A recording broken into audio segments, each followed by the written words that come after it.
Well, good morning, or I guess afternoon, everyone. We are so excited to have you here. Thanks for taking the time to join us. I'm Teresa Summers, president of Five Oceans, and I'm so excited to welcome you to our third quarterly market update. I'm also really happy to have Leslie Mallman here with me today for the conversation. She is an advisor at Five Oceans as well as our director of client experience. So, welcome, Leslie. Thank you. I always love being on these calls. Well, thanks for being here.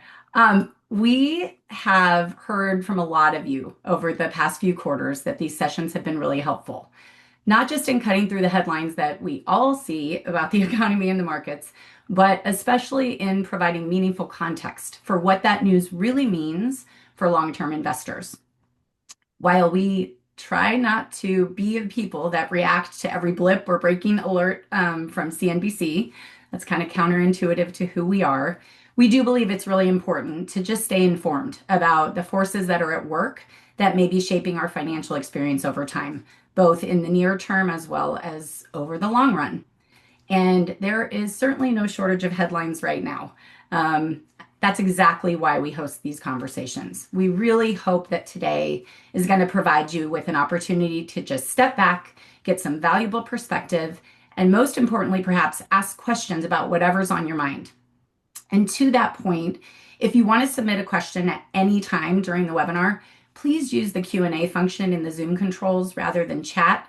That helps us keep track of what's been asked and make sure that we're addressing as many as possible.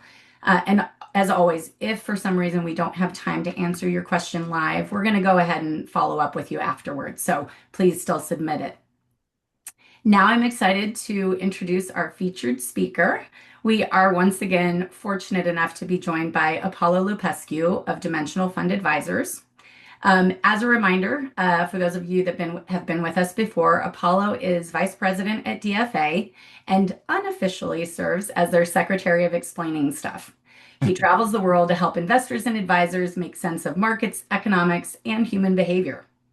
He joined Dimensional in 2004 after earning his PhD in economics and finance from UC Santa Barbara. And then since then, he's contributed across multiple areas of Dimensional, from investment strategy and advisor consulting to client services and retirement planning. Before Apollo was at DFA, he ran a consulting firm that provided services to the US State Department as well as the White House. And he's also taught at UC Santa Barbara, holds a BA from Michigan State University, where he also played and later coached water polo. As I said, we're thrilled to have him back with us today. So with that, I'm going to turn things over to Apollo so he can start us off with a brief market update before we dive into our Q&A. So take it away, Apollo. Well, Trisa and Leslie, thank you so much for the invitation to be here, and thanks to everyone who took the time to attend. And you talk about 3 quarters that we've been doing this, and it might be nice to just for a second go down memory lane and figure out like how has it been on this ride this year, being invested in the U.S. stock market. And if you remember at the beginning of the year, there was a lot of uncertainty. We had a new administration, and all of a sudden, out of the blue, here come this huge announcement of tariffs, which would disrupt businesses and a lot of uncertainty around it. And by the end of March, what we saw is that the U.S. stock market, as measured by the S&P 500, had actually dropped by about 4%. So investors talk about anxiety. That was a time when there was a lot of concern about what might be coming next. And again, a lot of disruptions, and you had immigration kind of running all over the place, and businesses not sure if they're gonna, how they're gonna operate with the tariffs. So much going on in the country. And I think that when we had our webinar, just I remember that we counseled folks that yeah, this is anxiety producing, and yet at the same time we find that successful investors can keep a cool head and really not overreact to what is going on at the moment. And for folks who kind of took that advice, it turned out that the second quarter was quite good. The market rebounded. We got back the losses, and for half a year, we're actually a little bit ahead in the U.S. stock market. So that was really a good quarter. And for the third quarter, by then we had the attack on Iran, and we had the conflict in Gaza that got deeper, and a lot of things that were not looking great. And yet, for the third quarter, once again, we saw a positive outcome for investors. You made money in the market. So people who kind of kept the cool head and did not overreact, they're actually very nicely rewarded for the year. And then the first thing to say, it's, I have good news to report. If you look across these 3 quarters, what you see is that the S&P 500 is up about 15%, 14.8%. So good news to report. We did have a solid year in the market. And what's interesting is that this number, the 14.8, is reflective of the underlying performance of 500 different stocks. And certainly not every stock went up by exactly 14.8%, but rather we had about 2/3 of the stocks, roughly speaking, through September go up in value, about 1/3 of them go down in value. So it's a mixed bag. Not every company went up or down, but somehow out of these 500 individual stock performances, we arrived at one number, which is the market performance.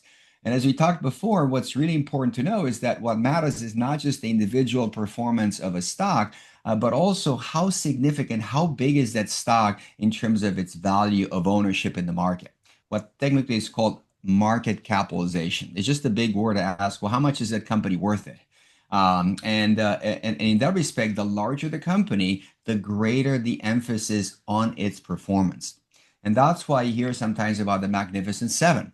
Yeah, they're all kind of tied into AI in some way or a technology. But the reality is that why I believe they're so meaningful is that these companies are some of the largest in the US market. And the impact on its performance, of the market performance, is quite significant. In fact, to see that, if you look at these 7 companies and you take them aside and you kind of said, okay, the market's up about 14.8, how did these 7 companies on average do? Well, it turns out that on average, they went up by a remarkable 18.5. They, significantly outperformed the market for the first 9 months out of the year. And Tristan, Leslie, they left a hole in the S&P. So if you think of that as the S&P 500 minus 7, so the S&P 493, the rest of the stocks in the S&P, they also went up, but in more modest 9.8%, which is nothing bad. It's just not as high. I mean, the Mag 7 returned twice as much as those stocks. So what's really interesting is the impact that the Magnificent Seven had on the market. Without them, the S&P would have been less than 10%.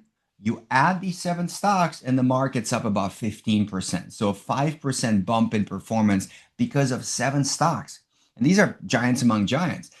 So why is that? Well, as we talked before, if you look at their value in the market, the Magnificent Seven combined amount to about 35% of the value of all stocks in the U.S. market in the S&P.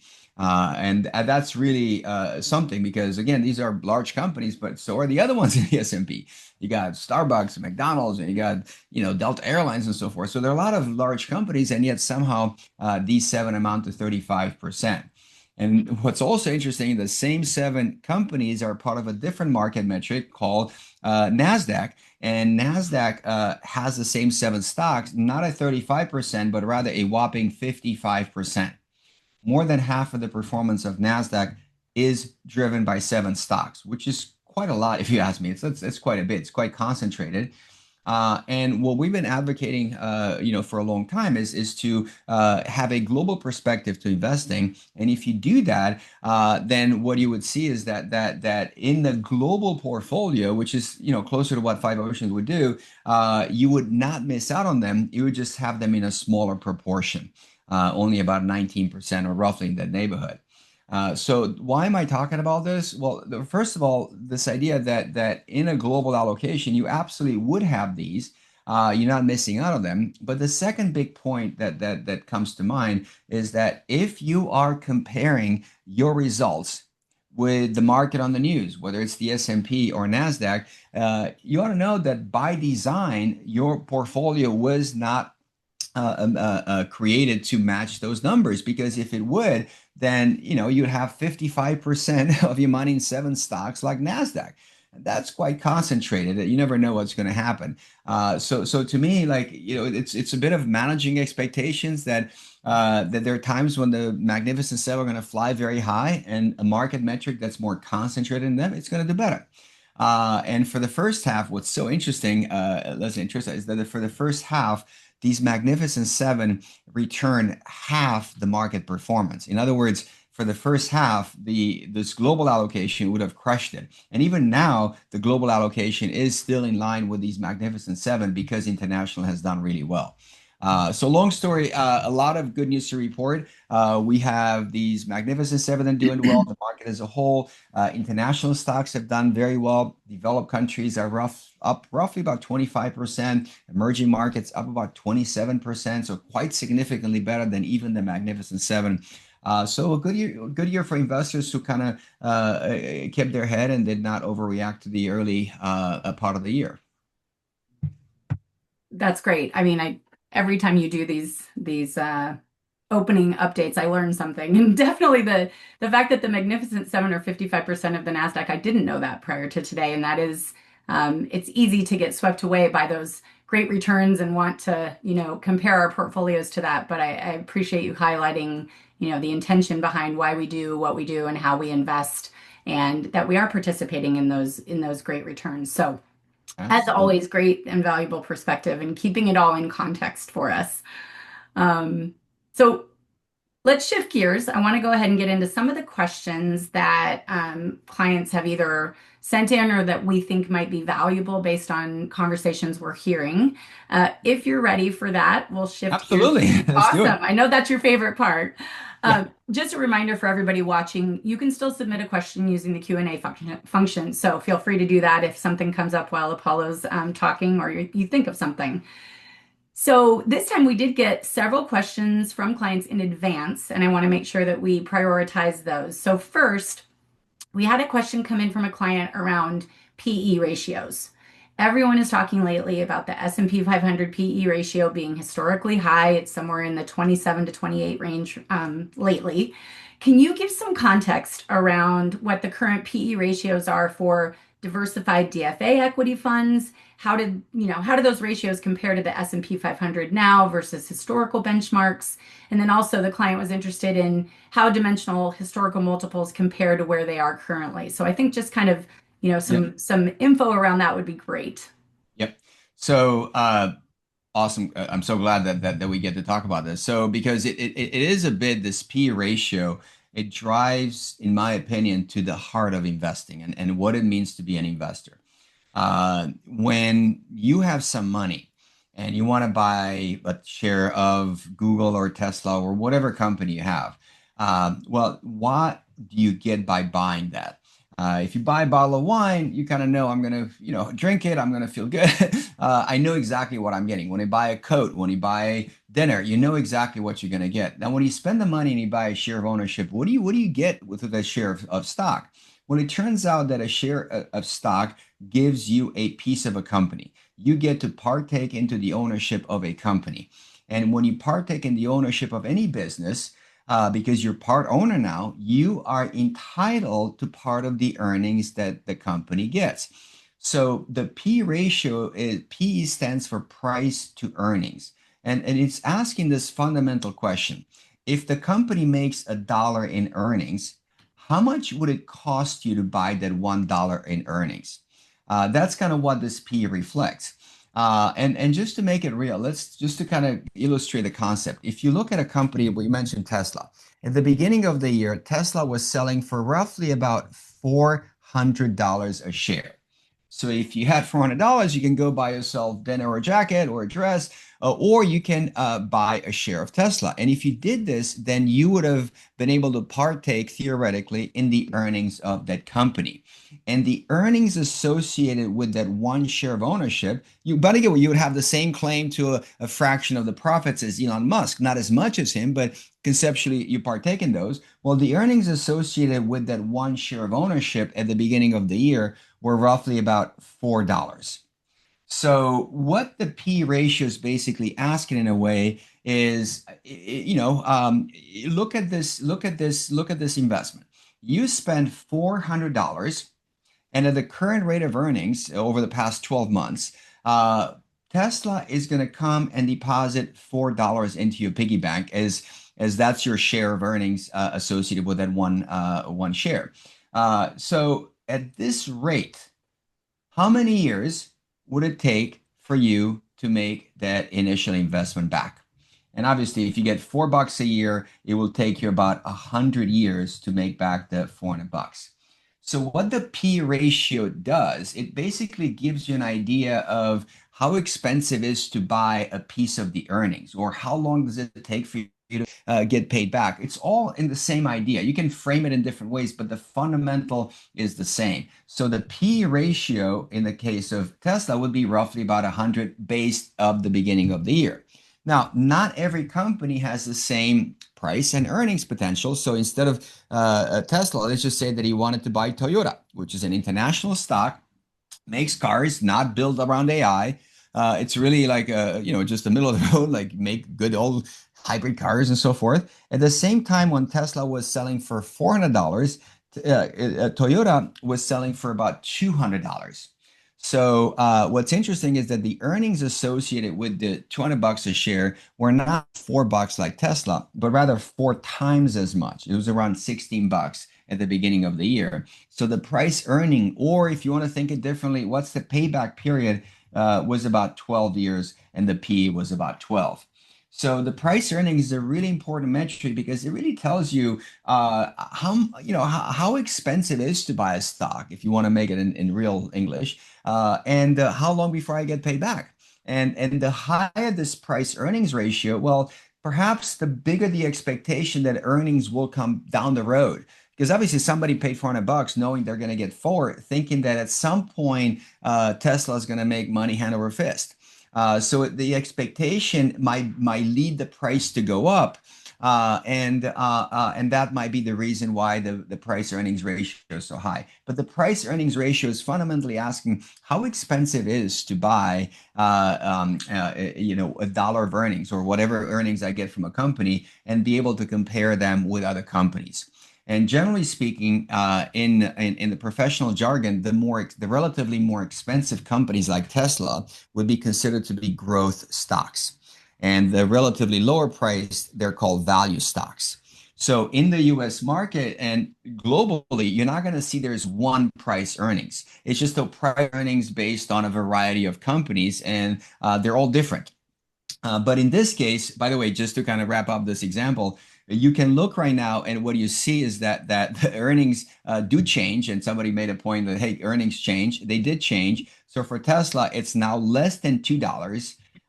So the P ratio, the price earnings, is even higher than now. It's like over 200 because the price is roughly the same. And Toyota also changed, and now it's $20. It's a little over $20. So this price earnings changes, and they change because of price or the earnings. So either one of those.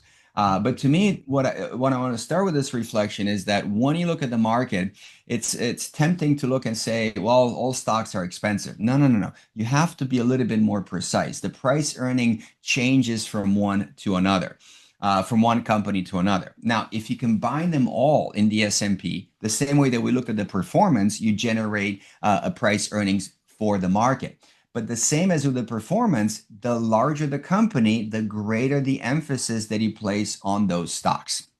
And this is where it gets super interesting, because when you look at the market, professionals delineate the market based on a few characteristics. So the first characteristic that we've used, and Five Ocean is very familiar, is what's the size of the company? Are these large companies, which is what you see in the S&P 500?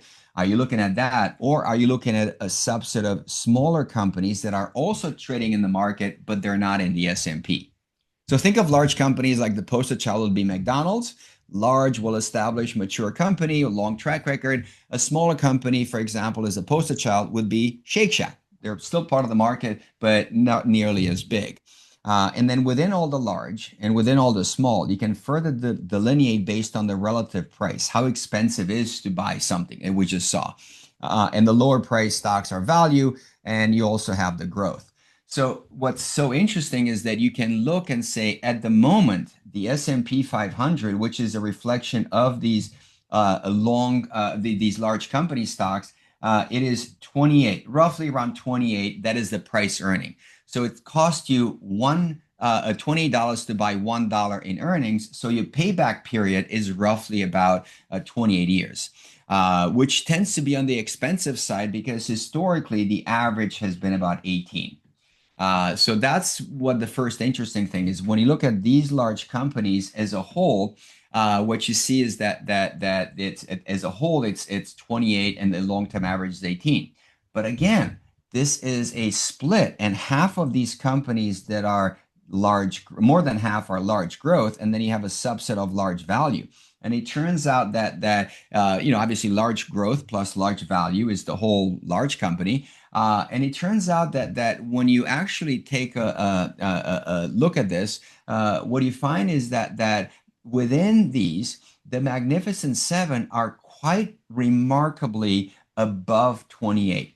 And I'm going to share with you a website that is publicly available. You can go look at yourself. That does a nice job of quickly making you see the relative price earnings of companies. And it's not affiliated at all with Dimensional. It's just like I personally like it because it's a very clean way of looking at the price earnings ratio.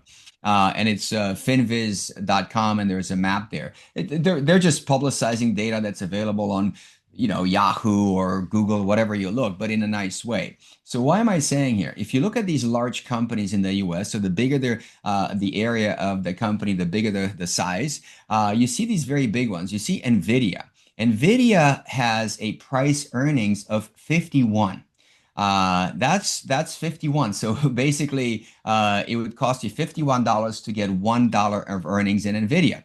Microsoft is 37. Apple is 37. Very, very similar. Google and Facebook, which is Meta, it's exactly the same, around 26. But look at Tesla. It's now 248, meaning that if you want to get your dollar back, you'd have to wait 200. I mean, you want to get a dollar of earnings back, it's $248 to buy it. It's very, very expensive. So when you average this out as a simple average among these seven companies, what you find is that the price earnings of the Mag 7, which tend to be in this category of companies called large growth, well, this is closer to 66. So this is 60 plus in terms of price earnings. So it is interesting because then large value would be a lot less to balance out to come up to the whole thing at 28. So within the market, not every stock. It seems like a lot of these AI Magnificent Seven have a lot of baked-in expectation, which makes their price earning high. And if you look at small companies, the small companies, generally speaking, if you look out there, they're like at least some of the investments available to you, the price earning is about 18, and it's very, very consistent around 18.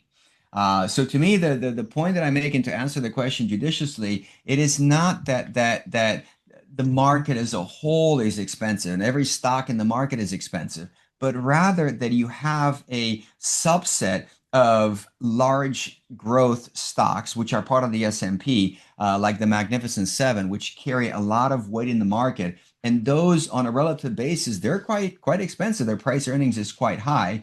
And then from the 60 plus, you go down to the market, which is the S&P, which is 28, meaning that the other categories of large stocks, the large values, are pretty low price earnings, roughly about 18 as well.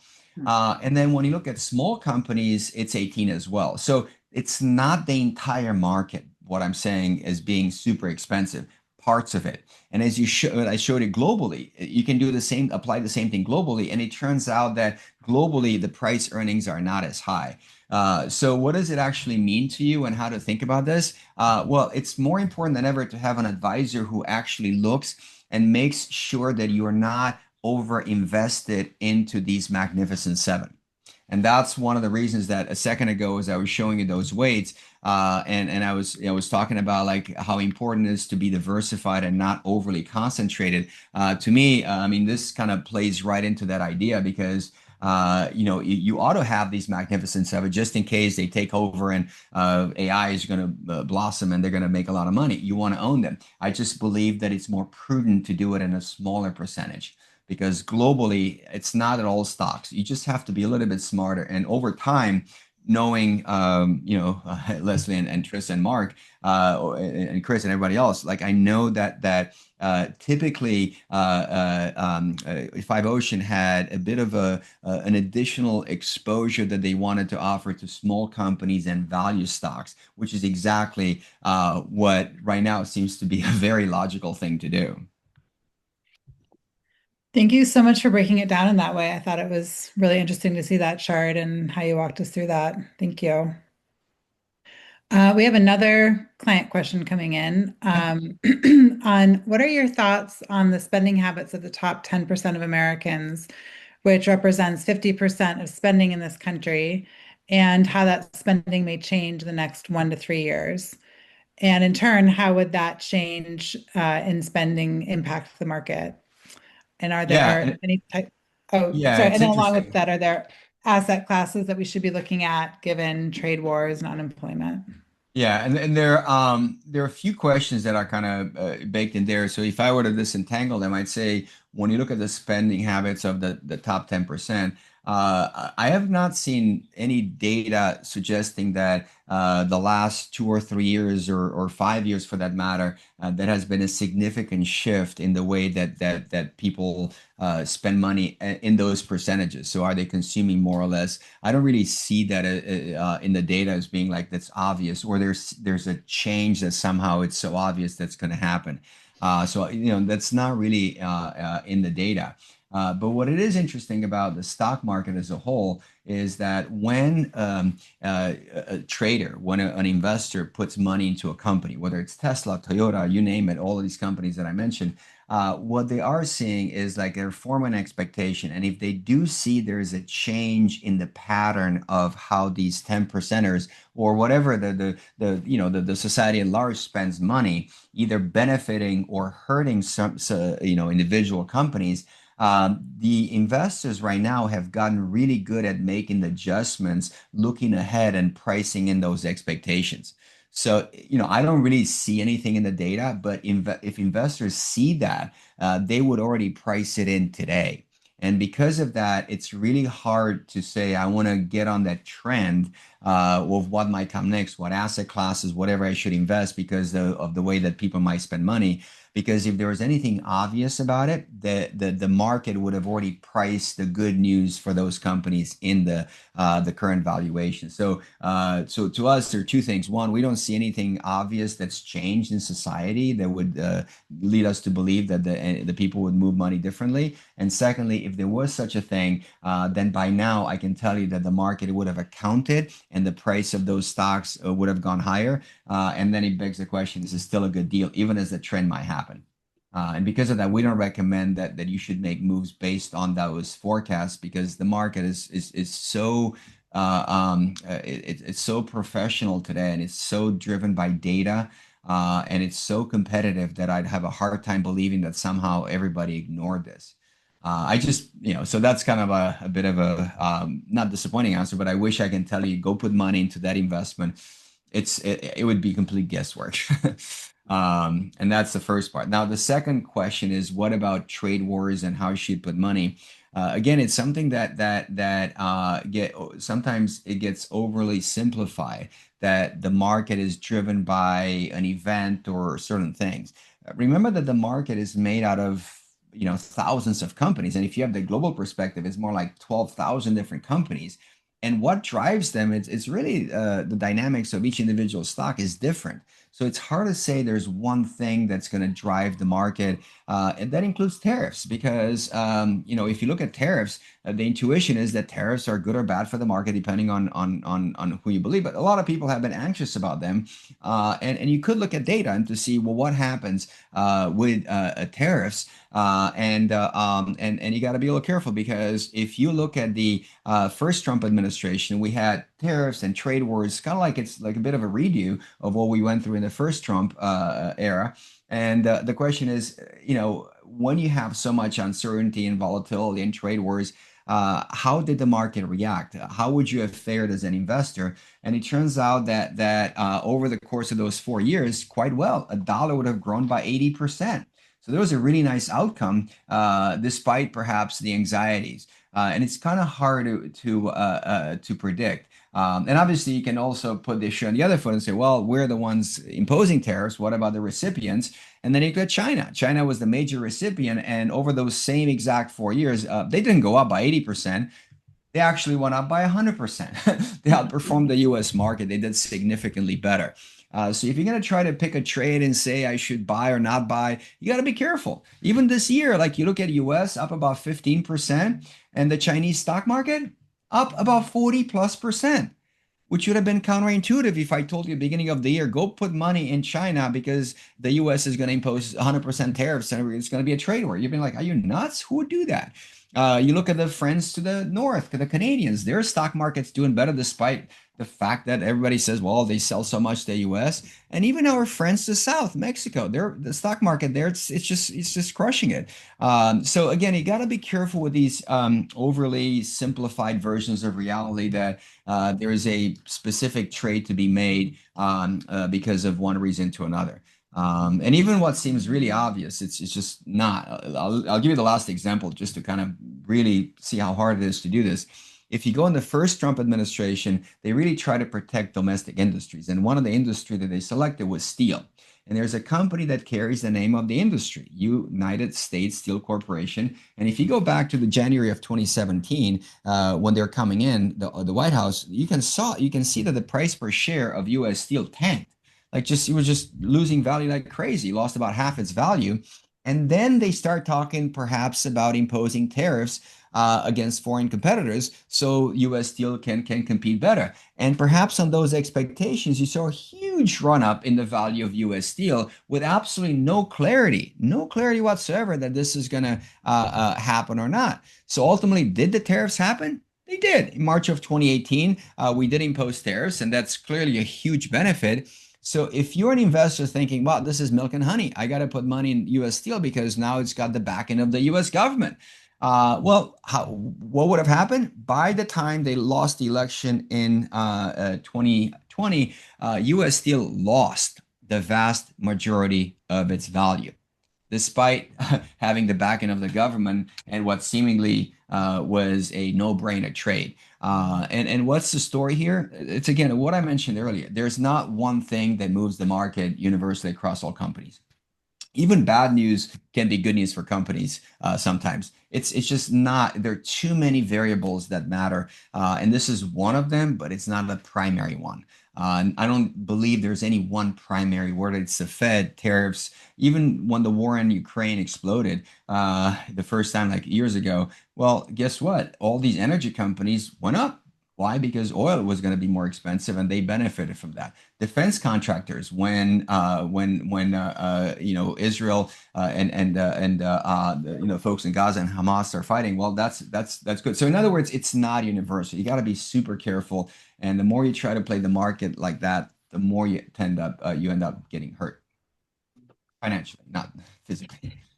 No, it's such a great reminder that, I mean, I love my biggest takeaway when I listen to that is just the things that seem so obvious that clearly this is what's going to happen because of this economic event. And then you go back and look at the data. And so often it's not that or exactly the inverse. So it's why the data that you present us is so valuable because it really keeps us grounded in, what is actually happening and gives that context. So thanks for that. I'll give you one more Yeah. ultimate one.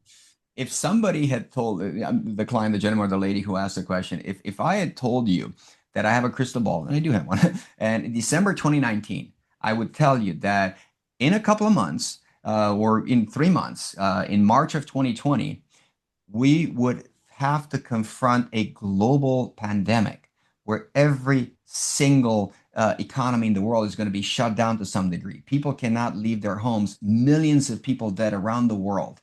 And this is going to be a disaster for so many businesses. What would you have done with your money? What would have seemed the logical thing to do come December if you had that knowledge, if your fairy godmother told you that, 3 months before the pandemic hit the world? What would you have done? Seriously, what? I know that I would have said, oh, sell everything. I'm done. This is not a good time. Well, it turns out that in 2020, the US stock market was up 18%, almost twice the long-term average. So even if you knew exactly what might come in the world, to place the right trade is not something that I would encourage anybody to do. Well, not just the right trade, when to place the right trade, right? I Exactly. mean, it's When to again, get so out, when many to get in. variables. Exactly right. Yep. Thank you. That's a great example. I'm going to shift gears to AI. again, based on a client question that was submitted to us. So this client says, we're seeing AI buoy the market, and announcements of open AI partnerships like Broadcom drastically impact stock performance. Do you think that the US stock market and or the global market are going to react and perform differently over the next 2 to 10 years than they have historically due to AI? And can you also shed light on how in today's, what feels like very uncertain economic environment and with the changing dynamics of AI, we should be thinking about deploying capital? Wait for clarity, dollar cost average, lean in now that markets often move ahead of the economy. Kind of how do we think about that deployment of capital? So a couple Yeah. questions in there. Yeah, a couple of questions. So let's start with the first one about AI, and it is by many accounts, a lot of folks who are deeply involved in tech. It is a bit of a milestone moment because it is a technology that will change a lot of things, and the closest resembles that I've heard is the internet and the early '90s, how that technology really changed a lot of things. So it is a bit of a watershed moment in the technological development, and if anybody who uses it is pretty magical. And for sure, they will have an impact on jobs, and certain jobs might change, otherwise might become obsolete. Others will not change, but we might need to retrain the same way that, listen, when I went to college and I used to go to library and it was English paper books, and all of a sudden Google comes along and like, no, you have to learn how to use a search and you have to learn how to sift through the internet. Perhaps this is another tool that a lot of workers might have, and the productivity might increase. At the moment, it's kind of hard to tell because a lot of folks who have looked at this, what they found is a success rate of implementing AI into a business is relatively low. So you're not seeing like great shifts right now. It's like companies are kind of waiting and seeing. It's not as reliable as people have thought. It's like it's learning curve, and there are a lot of dynamics that at the moment just don't make AI like boom. This is an obvious game changer for businesses. At some point, it will be the same the internet was, but go back there, like people didn't know exactly how the internet will shape it. It's going to change things. You just didn't know exactly in what way at the moment. And I believe that we're at a moment like that right now. Socially, you're going to have deep fakes. You're going to have other things that we have to deal with.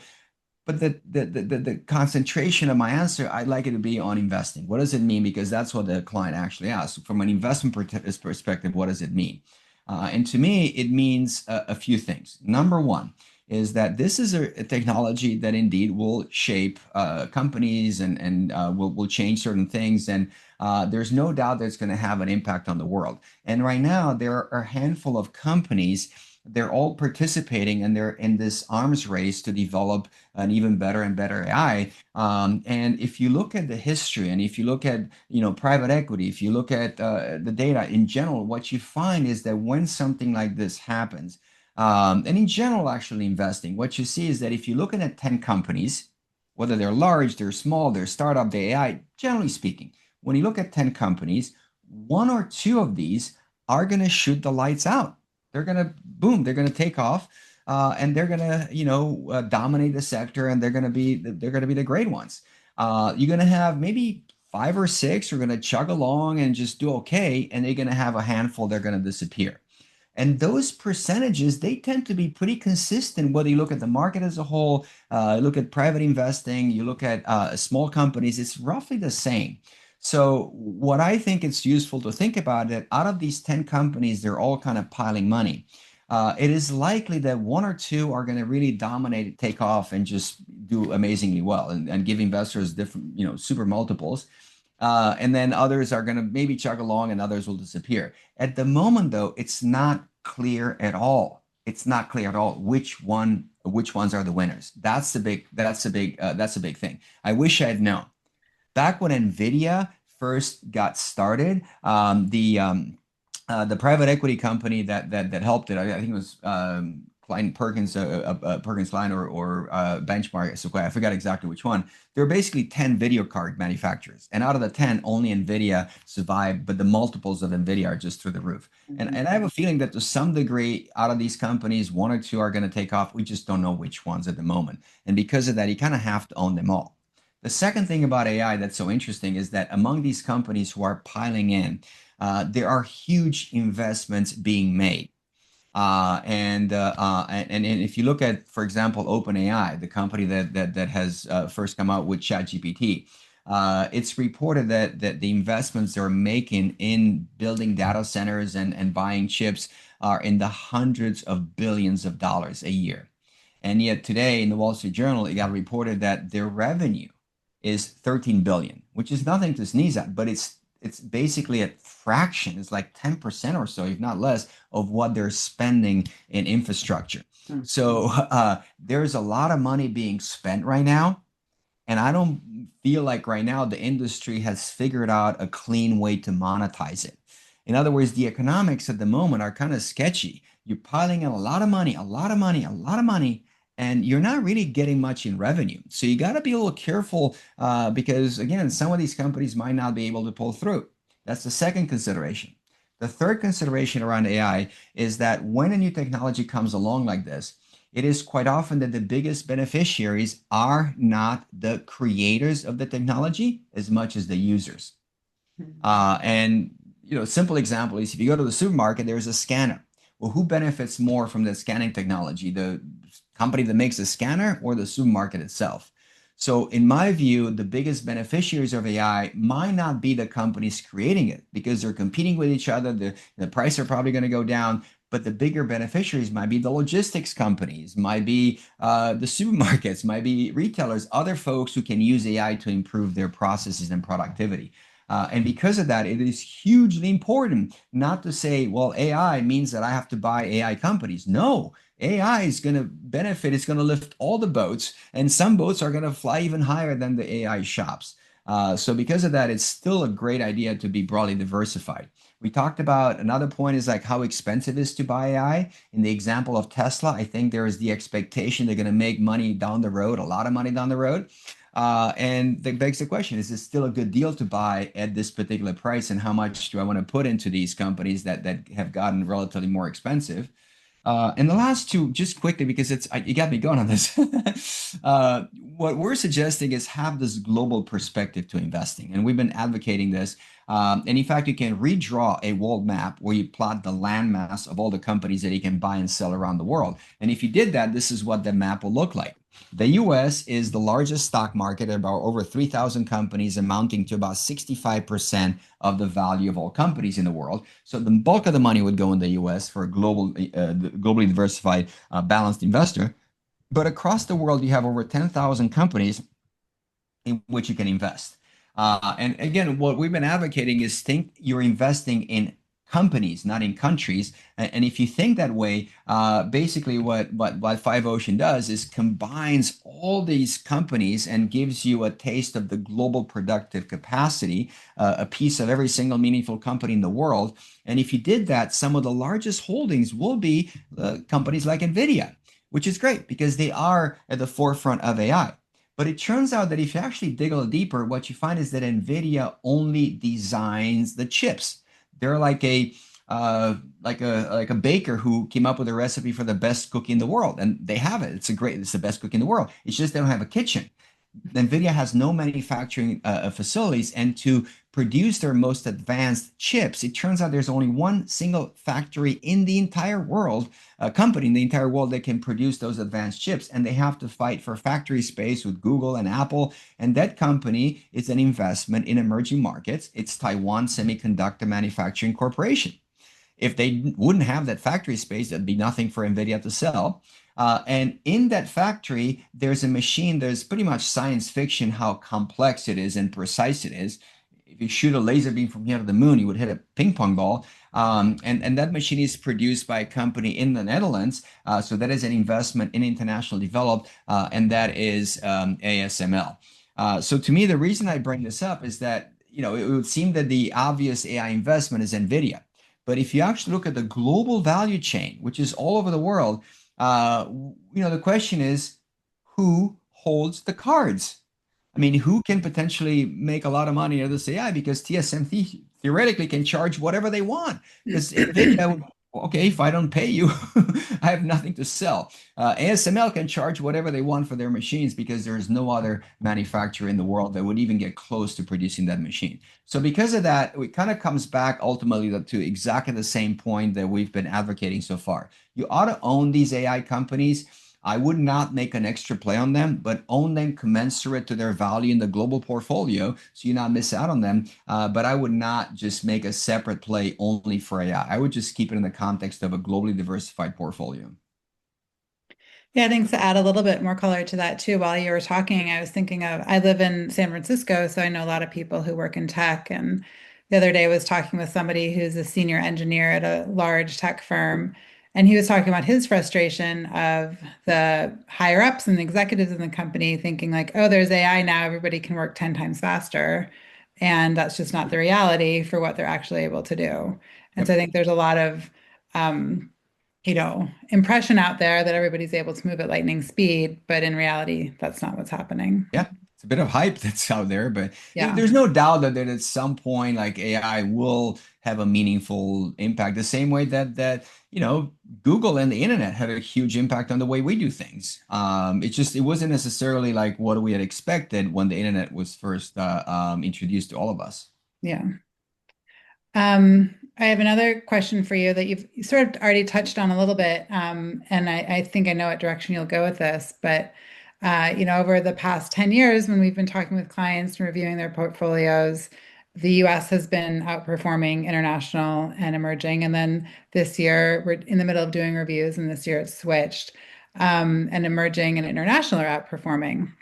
Right. So curious to hear from, and you've touched on this already in the presentation, but I'm curious what you attribute this to and if it's related to the tariffs.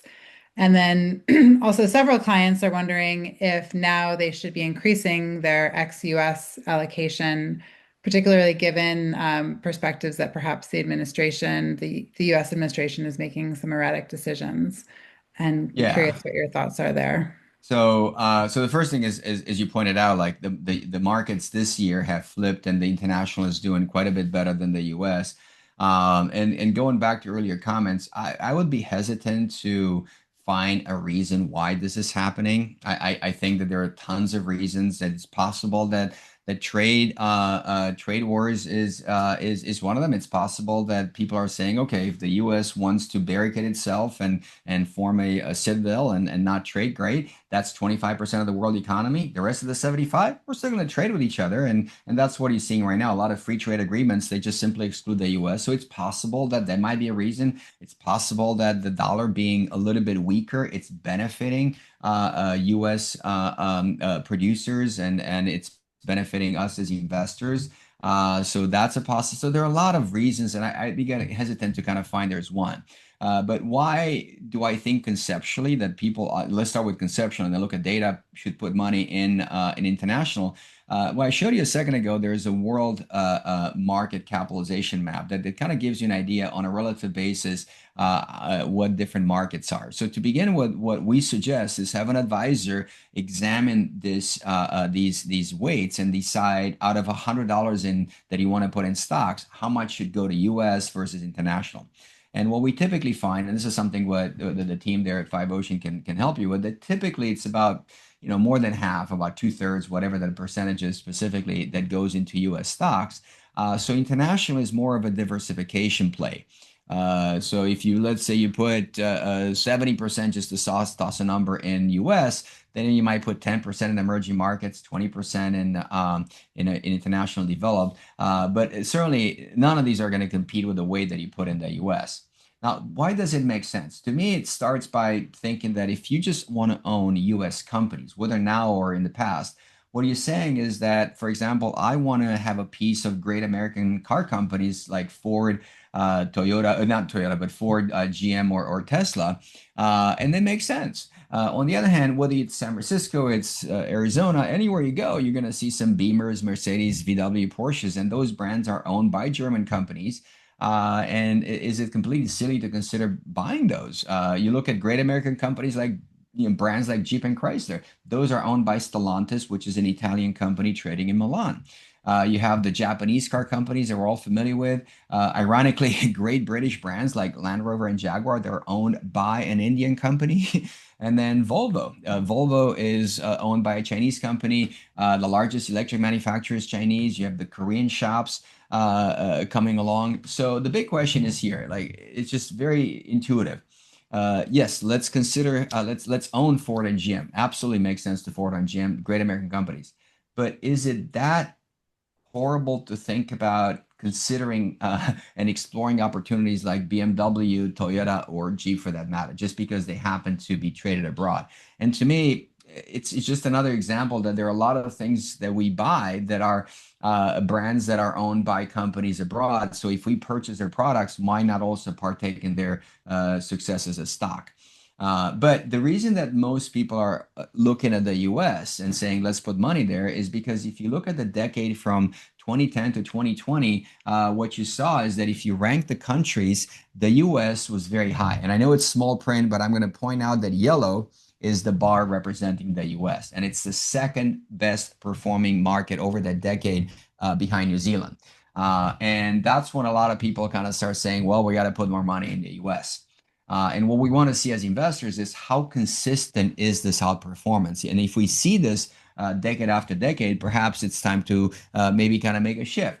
But what's fascinating, Trisa and Leslie, if you go back a single decade, 2000 to 2009, US was nowhere near as the top. And in fact, it was in the bottom with a negative decade in the US market. So I remember in those days, people were saying, why do we have so much in the US and not more abroad? And this was just a decade ago. And the question is, if you take this data back to the 70s and you roll up all the countries into one international index, what do you see? Well, again, 2010 to 2020, the US in green, teal outperformed international. But in the 70s, it was actually international that outperformed the US. In the 80s, it was significantly better in international. In fact, in the 80s, international did better than the tech boom of the 90s. It did better than the tech boom of the 90s in the S&P. And then, as we said, we had afterwards the negative lost decade as it became known in the S&P. So again, I can see how this recency bias might make us consider putting everything in the US. But when you look at the intuition and the data, I don't really see just a clear mandate for US. I think it's great that the US is doing well. The bulk of the money is in the US. I just don't. I just still believe that it's really important to own companies that are not based in the US because you never know what's going to strike next. And things change. I was in Japan not too long ago, and what's remarkable is that in the 80s they had this amazing group of tech stocks. Sony, I mean, that was technology that you're too young, but back in the day, all I wanted was a Sony Walkman and a color TV. Everything that was electronics was coming from Japan. They had this unstoppable economy, envy of the world. And what's remarkable today, Japan is 5% of the world economy. Well, at the end of the 90s, the 80s, the Japanese stock market was actually bigger than the US market. And what happened? Bill Gates and Paul Allen started Microsoft, and Intel developed a chip, and the whole thing moved from electronics to software and computers, and things change. And I'm not suggesting that's the path of the U.S. market. I'm just suggesting that things change. And just because you hear that we've done so well over the decade and we have a great economy, unstoppable tech stocks, that's what the Japanese had. Well, do you think that there's any logic then, and especially given that things seem to be shifting maybe with the US government administration to moving more out of the US at this time? No, I don't think that you need to place those bets because whatever impact the policies would have onto the earnings of a company, whether making them more money or making them less money, by now everything is already priced in. So if anything, what I would recommend, I mean, we've always recommended this, is advisors have a process called rebalancing. So what a rebalancing basically means is that if you had about, let's say 50-50, just to make a point between international and the US, if the US is doing great and now it's 60% and international became only 40%, then trim some of those gains from the US and redeploy to international, but not because of what we think might happen, but rather as a very systematic process. And if you had done that over the years, what you wouldn't need to necessarily shift into international right now, because the reality is that you would have done it along the way, and by this process for rebalancing. No, that's a Thank you. great point. And I think that, it all goes back to being disciplined around your portfolio and your asset allocation and not making changes because we think something is going to happen. You've demonstrated over and over today that that's very hard to do and certainly hard to do time and time again. And so as investors, just wanting to own everything so that when Yep. things go well, we are participating in that in a diversified way. So yeah, just such an important message.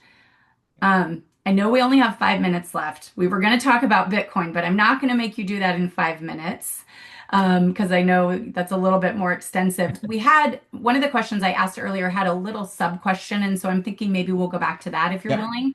Absolutely. Yeah, the second, but when we talked about AI, the second part of that question really centered around in today's uncertain economic environment, how we might be thinking about deploying capital. So should we be waiting for some clarity, dollar cost averaging, leaning in now? I think some people are feeling nervous, some people might be in cash. I mean, there's a whole bunch of reactions to what feels like an uncertain time. And so just your thoughts or perspective on that, I think would be Yeah, wonderful. absolutely. So that's actually a really important question because to begin with, my 2 cents on the matter is that before you deploy any money in the market, you have to have a financial plan. You have to figure out, when do I need the money? How much money do I need? What's my risk capacity? All these things that are part of a financial plan. And what we find quite often is that in a financial plan, uh, some portion of the assets, and for folks who are closer to retirement, it might be a great deal of their assets, might not be invested in the market at all. It might just go into bonds, or some other investments. So to begin with, I couldn't tell you be in the market or don't. It depends on your financial plan. But should you need to be invested in the U.S. stock market? Should you put all the money at once, or should you do it what's called dollar cost averaging, which means that over the next 3 months or 6 months, whatever you decide is right, you're gonna, break up the entire amount into these portions and then deploy the capital just in case you want to avoid a downturn. So to me, when I look at this question, I don't know there is a right answer because it depends. Once again, it depends. If you look from a behavioral human element perspective, I think that if people are so afraid and they feel like it will be a lot of anxiety and regret if something happens in the market over the next month or two or three, then perhaps it is better to do a dollar cost averaging and put the money to work over the next 6 months or 3 months. Because if you're going to park it there for 15 years, it's not going to make a big difference. So I don't know that it's going to make a big difference, but if that helps you sleep at night, maybe that's the right strategy for you. The other answer is statistic. If you're going to look at statistics from a data perspective, is it better to put the money all at once or is it to wait? And to me, at that point, the unequivocal answer is put the money to work all at once. And I remember years ago, I was in a retirement community when I got exactly the same question. And as I kind of like try to understand that community, what I was told is that not only their retirements, they have their own behavioral, but they also are big tennis players and they watch the market and they go play tennis. So I was trying to tell them that the idea that, okay, if that makes you sleep at night, maybe dollar cost averaging is not the end of the world. You're not going to really see a huge difference over the next 10 years for your money. But the statistics were interesting to me, and I think that that's something that helped them understand what I mean. So if you look at the U.S. market on a daily basis, any given day, any single day over the past year, over the past 10 years, 50 years, it's incredibly consistent. Trisa and Leslie, what you find is remarkably on a daily basis, about 53% of all trading days in the market, you've made money. There was a positive outcome. You've made money. And what it means is that 47% you did not. So on a daily basis, it's not obvious at all that you make or lose money. It's a bit of a flip of a coin, but you do have a little bit of a better odds to make money. It's completely random from day to day, but it's a little bit better odds that you make money on a daily basis, just not obvious at all to me. Not obvious at all that, yeah, I'm going to make money if I stay in the market tomorrow or don't be in the market. It's a bit of a flip of a coin. Again, with a little bit the odds in your favor of making money, but not by a lot.